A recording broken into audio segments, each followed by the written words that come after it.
నజీరా, మీ అబ్బాజాన్తో ఇలాగేనా మాట్లాడేది? వెళ్ళి సారీ చెప్పు. నాన్నకి కరెక్ట్ గానే ఉంది, మీకు తప్పనిపిస్తుందా? బేటీ, భయ్యా గురించి నీకు తెలియదు. ఆయన అలాగే అంటారు, కానీ డెసిషన్స్ చాలా సీరియస్ గా తీసుకుంటారు. ఇప్పుడు మీరు అన్నేదేంటి? మీ ఇష్టాలు నేను పడుతూ ఉండాలా? నాకు ఇష్టాలు ఉండవా? నానా,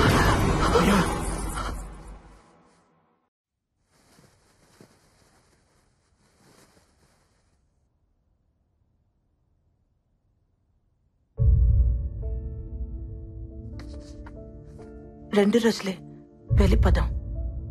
ప్రాపర్టీస్ అన్ని ఇండియాకి షిఫ్ట్ చేయడం అంటే ఫార్మాలిటీస్ ఉంటాయి కదా, మళ్ళీ ఇక్కడికి వచ్చే అవసరం ఉండకూడదు. వెళ్ళగానే వాళ్ళ అమ్మగారితో మాట్లాడతాను.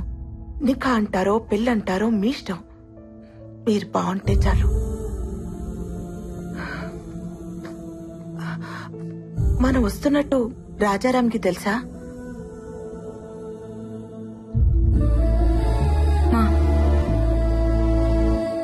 ఆ ప్యాడు పెన్ను ఇస్తావా?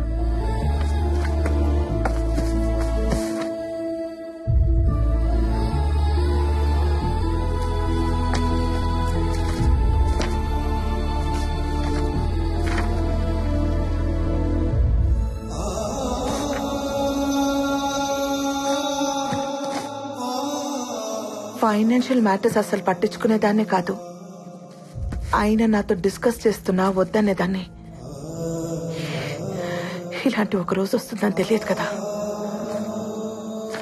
మీ బాబాయ్ పిన్ని ఇక్కడే ఉండిపోతారు. వాడికి మొదటి నుంచి ఇండియా వెళ్ళడం ఇష్టం లేదు. ఏదో నీ చదువు కోసం ఆయన మాట కాదనలేక వచ్చాడు. ఎనీవే, ఇక్కడ మన రుణం తీరిపోయింది, వెళ్ళిపోదాం. అమ్మా, ఈ లెటర్ చాచాకి ఇవ్వు. ముస్తఫా, నువ్వు చదువు. తప్పు. ఒకరికి రాసింది ఇంకొకరు చదవకూడదు. కానీ పిల్లలు రాసింది తల్లి చదవాలమ్మా. తప్పులు దిద్దాలిగా.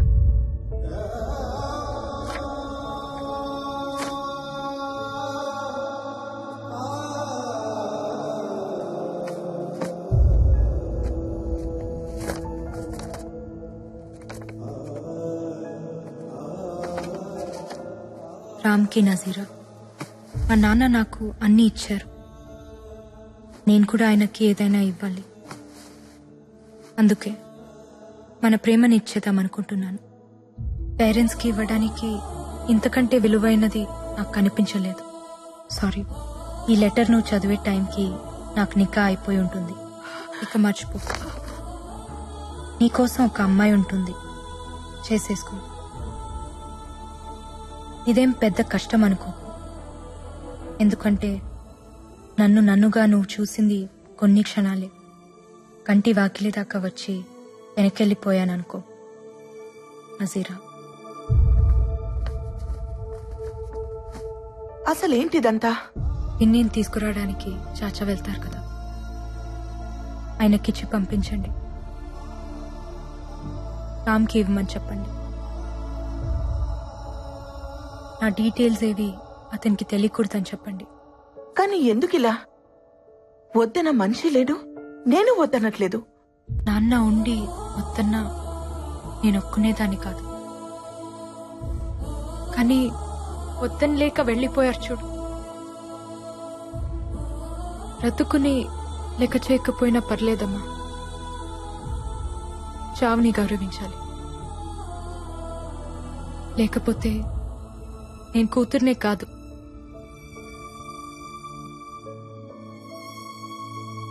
ఈ పెళ్లి జరిగితే తనతో ఉన్న ప్రతి క్షణం నాకు నాన్న గుర్తొస్తాడమ్మా. నా వల్ల కాదు. నాన్నకి దూరంగా ప్రేమించిన వాడితో ఉండొచ్చు, కానీ దూరం చేసుకొని ఉండకూడదు.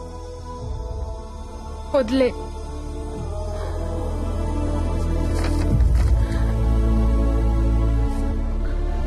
సరే, నీకు ఇంకొక సంబంధం చూస్తాను. ఎలా? నా నిక్క అయిపోయిందమ్మా. రామ్తో. నాకు తెలిసి ప్రేమించుకోవడానికే పెళ్లి చేస్తారు. ఆల్రెడీ ప్రేమించుకున్నప్పుడు పెళ్ళైనా కాకపోయినా ఒకటే. Is my husband. నాన్నని మర్చిపోయి రామ్తో ఉండలేను. రామ్ని మర్చిపోయి ఇంకెవరితోనూ ఉండలేను. వదిలే. అది కాదు నజీరా. నేను నాన్న కంటే మొండిదాన్ని. ప్రేమనే వదిలేసిన దానికి ప్రాణం వదిలేయటం పెద్ద కష్టం కాదు.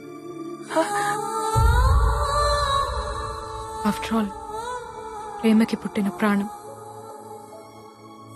ప్రేమ కంటే చాలా చిన్నది. గుర్తుంచుకో.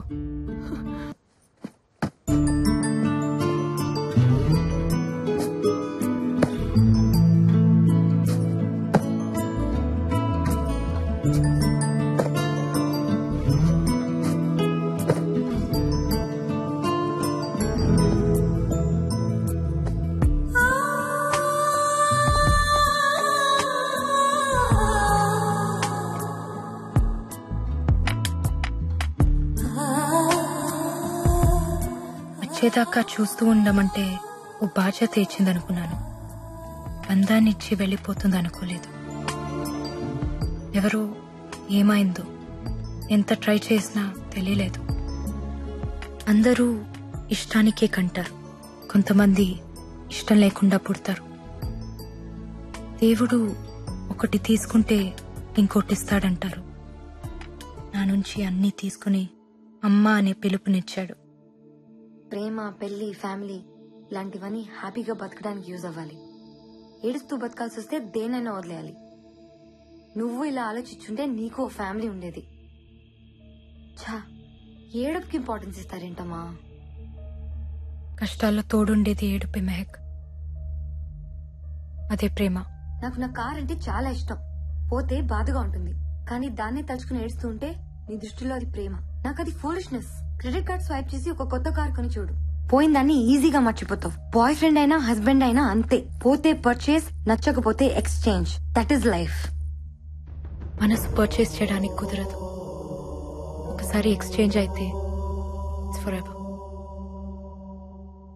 నీ మనసు ఎవరికి ఇవ్వలేదు, అందుకే నీకు అది తెలీదు. ఓ, అయితే రాజారాం కూడా పెళ్లి మానేసి నీలాగే ఉంటాడా? పెళ్లి చేసుకున్నా నాలాగే ఉంటాడు. అతని లైఫ్ లో ఇంకో ఆడది ఉండొచ్చు, కానీ మనసులో నేను మాత్రమే ఉంటాను. అది కూడా తప్పేగా. ఆ తప్పు నువ్వు చేయొచ్చుగా. నీ లైఫ్ లో కూడా ఇంకో మగాడు ఉండొచ్చుగా. షటప్. నేను అతన్ని మోసం చేశాను. నా పెళ్లి సెటిల్ అయిందని అబద్ధం చెప్పాను. పెళ్ళైన అమ్మాయిని ప్రేమించకూడదు, మర్చిపోవడానికైనా పెళ్లి చేసుకుంటాడు. అలా కావాలని నేను ఆ లెటర్ రాశాను. మరి పెళ్ళైనతని నువ్వెలా ప్రేమిస్తున్నావు? అది కూడా తప్పేగా. తప్పే, 100% తప్పే. మనసు ఇవ్వటం, మర్చిపోవటం రెండూ మన చేతిలో ఉండవు మెహక్. ప్రేమించిన మనిషితో పెళ్లి జరగకపోతే ఈ తప్పులు జరుగుతూనే ఉంటాయి. అందుకే ప్రేమించుకున్న వాళ్ళు పెళ్లి చేసుకోవాలి. కూల్ మామ్, నువ్వు అనుకుంటున్నావంతే. అతను ఆ తప్పు చేయడు, ఎందుకంటే ఈ ప్రేమ అంత మంచి తప్పులు చేయించేంత గొప్పదేం కాదు. ఎప్పుడో మర్చిపోయి ఉంటాడు. They are men mom, they'll forget. And time దేనైనా మర్చిపోయేలా చేస్తుంది. నువ్వు కూడా మర్చిపోయి ఉండొచ్చు, కానీ ట్రై చేయలేదంతే. ప్రేమ పుట్టడానికి ఒక క్షణం చాలు మెహక్, కానీ ప్రేమ చచ్చిపోవడానికి ఒక జీవితం సరిపోదు. నా రామ్ నన్ను ఎప్పటికీ మర్చిపోడు. ఇప్పుడు అతనికి నువ్వు కనిపిస్తే నిన్ను నువ్వు పరిచయం చేసుకోవాలి. ఐఎమ్ సో అండ్ సో, నువ్వు నా కళ్ళు చూసి ప్రేమించావు, నేను మీ ఇంటికి వచ్చి మ్యూజిక్ నేర్చుకున్నా, ఎట్సెట్రా ఎట్సెట్రా. ఇలా నన్ను ఎంత దూరం నుంచి చూసినా నా రామ్ నన్ను గుర్తుపడతాడు. పెళ్ళైన మాట కూడా మర్చిపోయి తన పరుగుతో వచ్చి నన్ను హక్ చేసుకుంటాడు. అయితే సరదాగా మనం బెట్టేసుకుందామా? సరదాగా కాదు, సీరియస్ గానే. మనం ఇండియా వెళ్దాం, రాజారాంని మీట్ అవుదాం. నిన్ను చూడగానే గుర్తుపట్టి నజీరా అని పిలిస్తే చాలు, మీదే ప్రేమని ఒప్పుకుంటా. నువ్వు చెప్పినట్టు వింటా, ఇండియాలోనే చదువుకుంటా. అలా కాకుండా నువ్వు అని సాగదీశాడో ఖతం, దట్స్ ఇట్. నిన్ను నువ్వు ఇంట్రొడ్యూస్ చేసుకున్నా, నిన్ను గుర్తుపట్టడానికి 1 minute గ్యాప్ తీసుకున్నా, మీది ప్రేమ కథని నువ్వు ఒప్పుకోవాలి. I you game for it? నా మనసు అతని దగ్గర ఉంది. ఇక్కడుంది రామ్ది. రామ్కి ఓడిపోవడం తెలీదు.